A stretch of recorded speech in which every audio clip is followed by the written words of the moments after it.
How's the walkover? I'm tired. But happy to beat Khalees in a game of one-on-one. Ay, ay, ay. So what's new, guys? What do you got for me today? You got a number going up tomorrow. Yeah. Yeah, it should be a really fun day. You know, I talked to the players about it, and it's not often that you get to be a part of something like this. So I know I'm excited about it, and hopefully they are as well. And so it's, I think, our third one. Yeah. So, yeah. Obviously, the criteria for that, to be in the Hall of Fame, to be inducted. I know. Maya coming soon too. But what do you see as the most common thread between Rebecca, Swin, and now Sue, and obviously Maya? It's probably not fair that, like, that's the criteria. It is kind of a ridiculous criteria to have. But I think it also represents how in a list of some incredible people, how unique some really were for a lot of different reasons, obviously. And the common thread, if you look at those three, Rebecca, Swin, and Sue up to this point, and then, obviously Maya coming up next, is obviously the basketball talent. Obviously you have to have that, which they did. The impact they had on their teams while they were here, singularly, how synonymous with their team they became. And the amazing thing about these three and Maya, the fourth, was the incredible amount of success they had after they left here. That as great as their accomplishments were here, as incredible as their achievements were here, what they've done since they left has been nothing short of, incredible. And so you want to know the thread, I think, is that. Is there any moment with Sue that you think back to when she was here that, really kind of reflects her?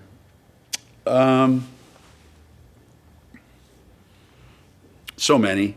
Everybody remembers, the shot against Notre Dame to win the Big East tournament.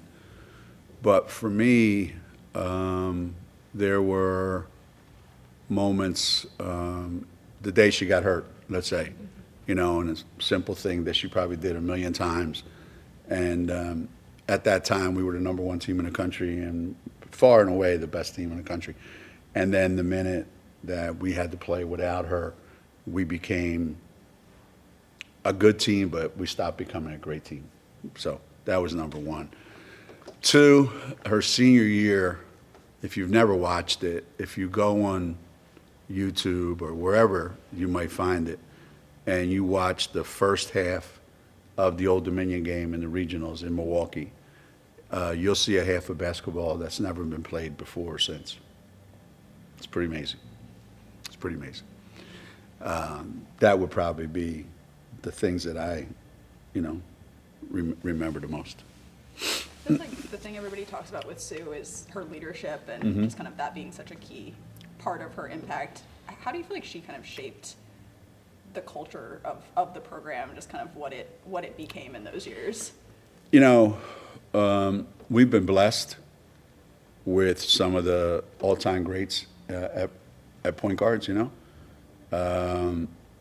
our first national championship, Jen was National Player of the Year, So that's a huge bar, when you come in. And Sue equaled it in her own way. I think the fact that there was a lot more attention, obviously, in 2000, 2001, and 2 than there was in 95. But I think the the things that Sue did,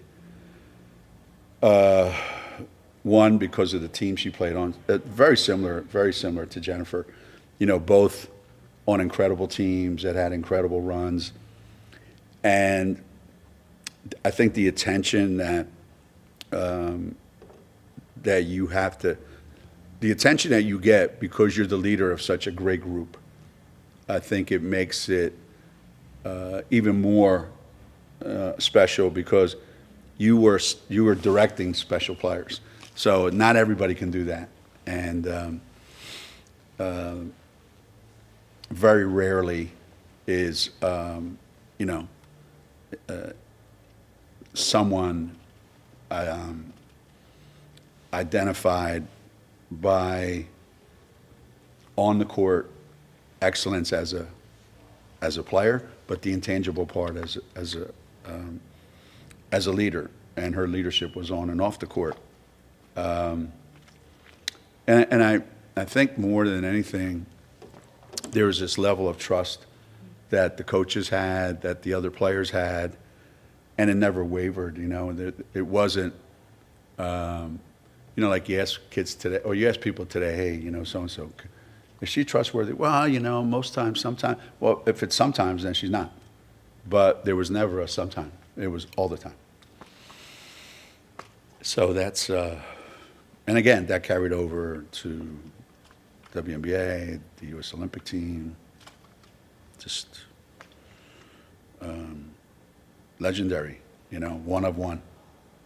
How many, well, we've had a couple one-of-ones, but they don't come along very often, and she was certainly one of them. Where do you see her impact on this kind of current generation of players? Like, a lot of them talk about watching her, even though she was playing, a lot before most of them can remember. Yeah. Well, it's funny, we had those tremendous teams, and yet, the uniforms that we wear sometimes on those throwback uniforms, they go, which uniforms are we wearing? Or we're wearing the Sue Bird uniforms. She wasn't the only player that played on those teams, but that's how it became synonymous. So today's players maybe caught the last bit of her career, and her legend, I think, lives even in these young players. And I think her activities off the court, I think, are also a big part of it. But I hope that young players do take the time to go and watch some of the games that she played and the way she played. They could learn a lot from that. What do you remember about recruiting her the first time you met her or talked to her?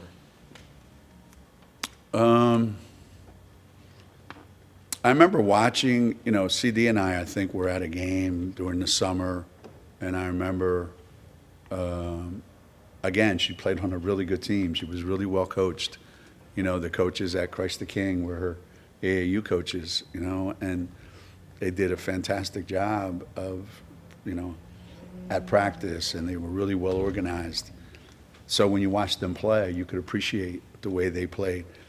And she played with so much flair, She was quick as all hell, and just seemed to have tremendous control, even back then at that age.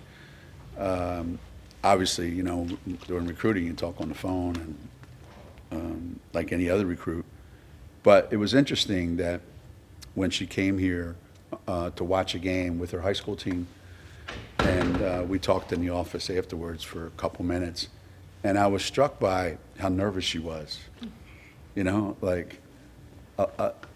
Today it's not like that anymore, But back then, obviously, UConn wasn't what UConn is today. So we're more as coaches like, we really want to get her, And meanwhile, she's like incredibly nervous and jittery about being in that environment and being made fuss over like that, So I remember that, and even to this day, I'll tell her, I said, you were just overwhelmed because you wanted to come to Connecticut so bad that you were nervous about it, and obviously she says that's not true. I was being recruited, and this was just one of the places that I was looking at, which is kind of a lie. She's gotten a little bit better at handling fuss over her in the years since. I think so. I think she's gotten used to the attention more so than ever. Yeah, I think so. Kind of on that note, it's just been like the summer of Sue, right? She had her statue. Oh. She had the Women's Hall of Fame, Naismith, and now this. Just what's it been like just seeing her get her flowers from, like Emily said, all these different generations?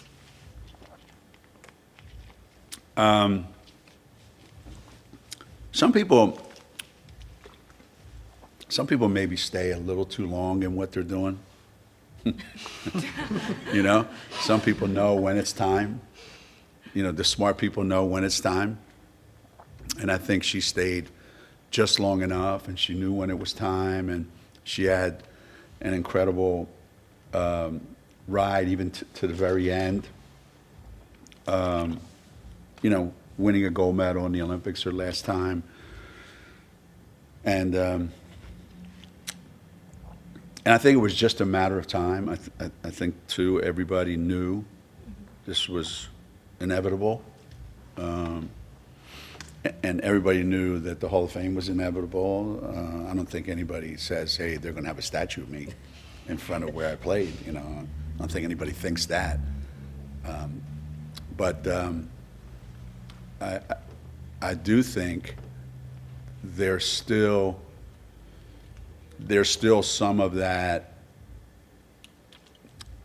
nervousness because she obsessed over her Hall of Fame speech, and then wanted to know, do you think it was too long? Do you think it was like, you're super, you can say whatever the hell you want, and people will say that's a great speech, So I think there's obviously a lot that's come her way, but in the end, there's still a lot of, who she was, and I think that's kind of the way everyone sees her too, At what point did the Hall of Fame start to feel inevitable for her? Like when she left UConn, were you like, that's a future first ballot Hall of Famer? I don't know. I mean, there are some players that play here, and you know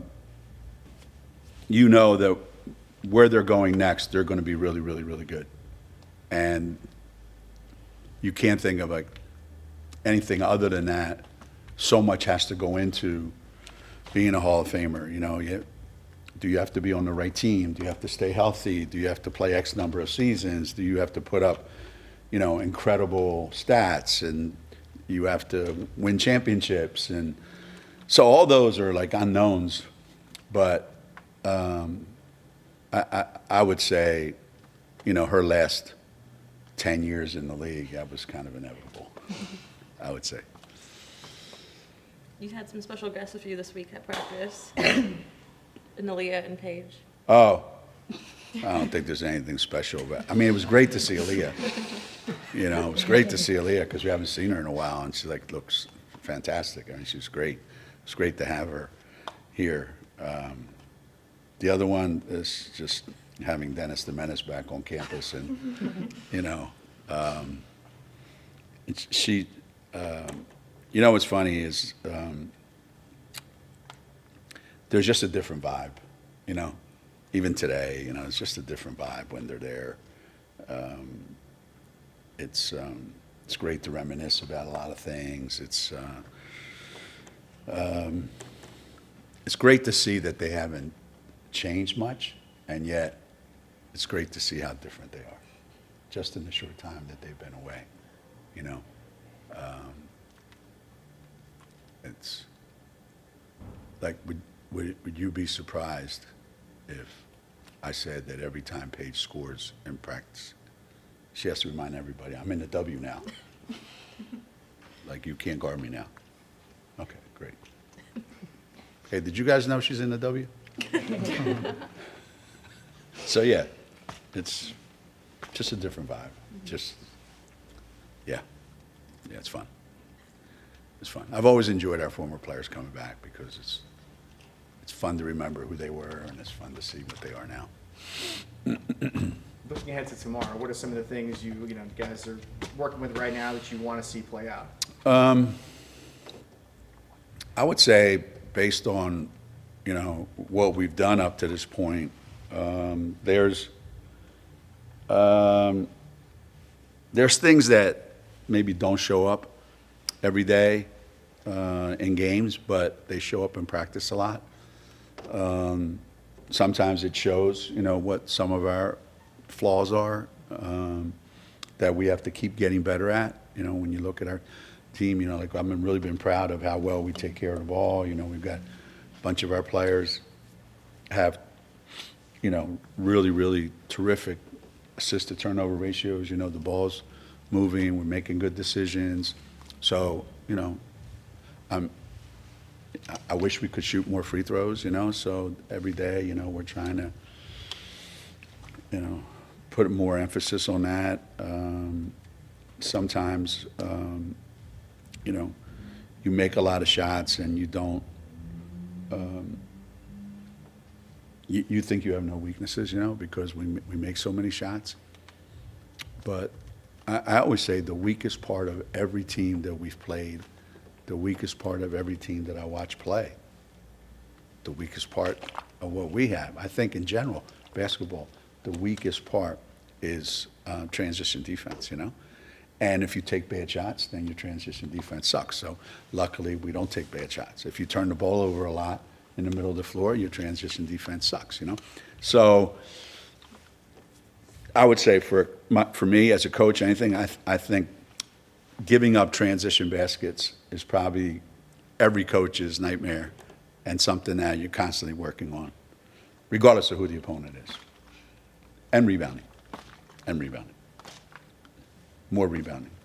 More rebounding, more rebounding, more rebounding. And it's hard to get that across the players, right? Your big guys go like, we don't throw you the ball enough.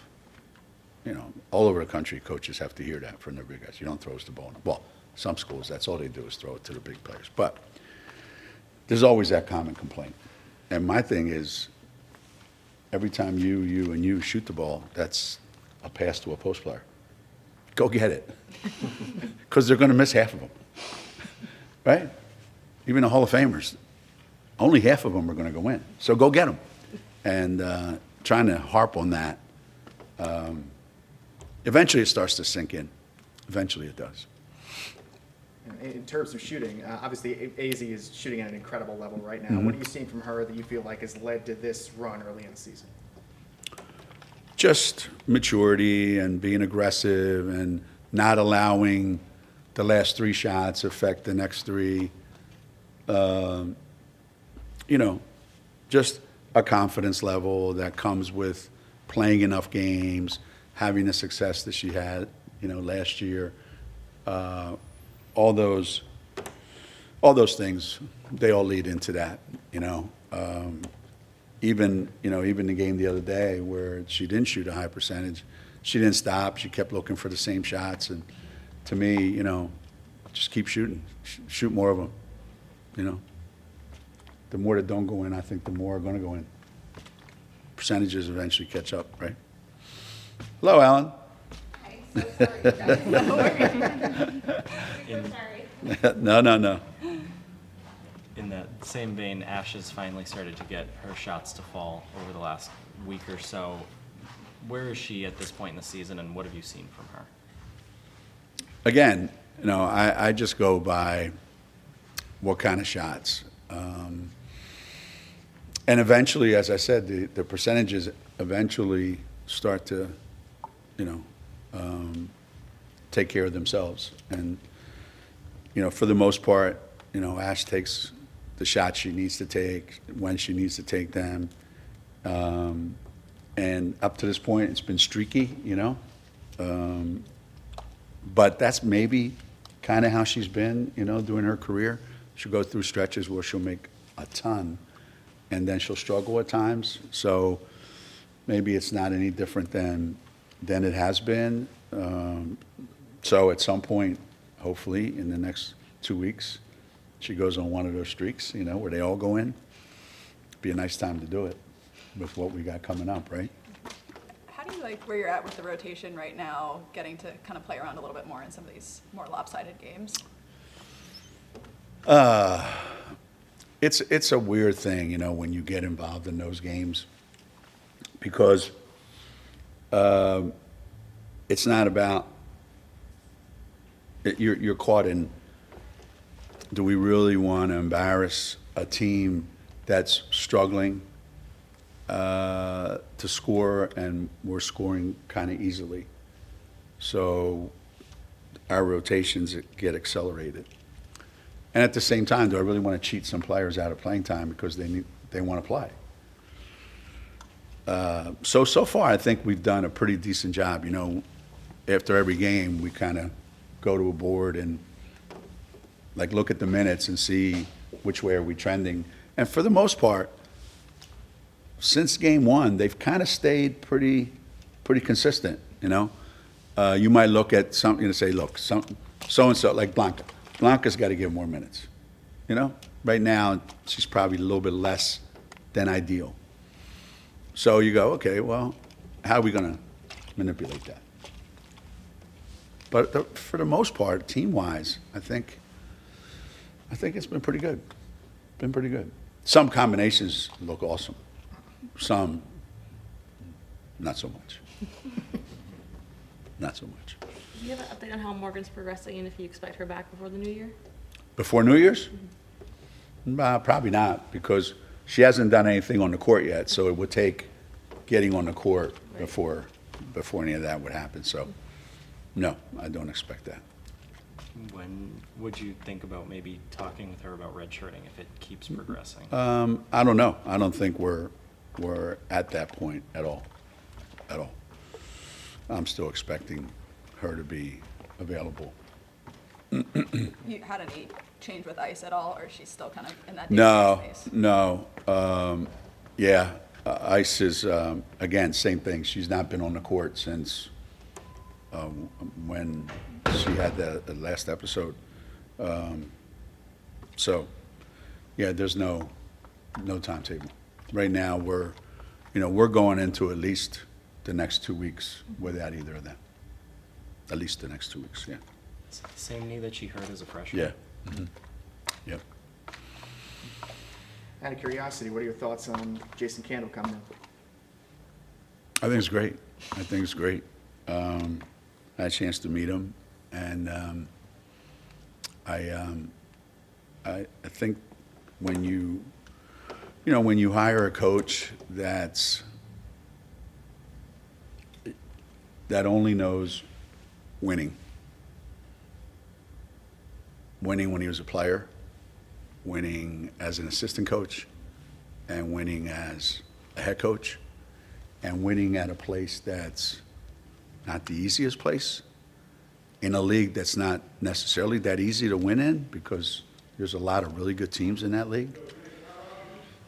And the number of pros that come out of there, given the fact that they probably aren't recruiting blue chip All-Americans. So he's kind of perfect for us, to be able to get players and develop them and make them better. That, to me, my interactions with him, that comes across loud and clear that that's his proudest thing, that he can take players and develop them into NFL players. And my Eagles have a starting cornerback that's a Toledo grad, and we're very thrilled. So he's, I think he's just got the right attitude, the right outlook. And he appears to me to be a guy that has a little bit of a edge to him, a little bit of a chip on his shoulder maybe. And that, I think, is what you need here. Because people have this perception of, UConn football, because we're not in a conference, that, maybe it's not at the same level as somebody. But then you look at who we beat, and you look at what's happened here, and you look at the potential that's here. I think there's a lot of room for growth here. He's been in a bowl game every year that he's coached. Yeah, I think Dave Benedict hit a home run with this one.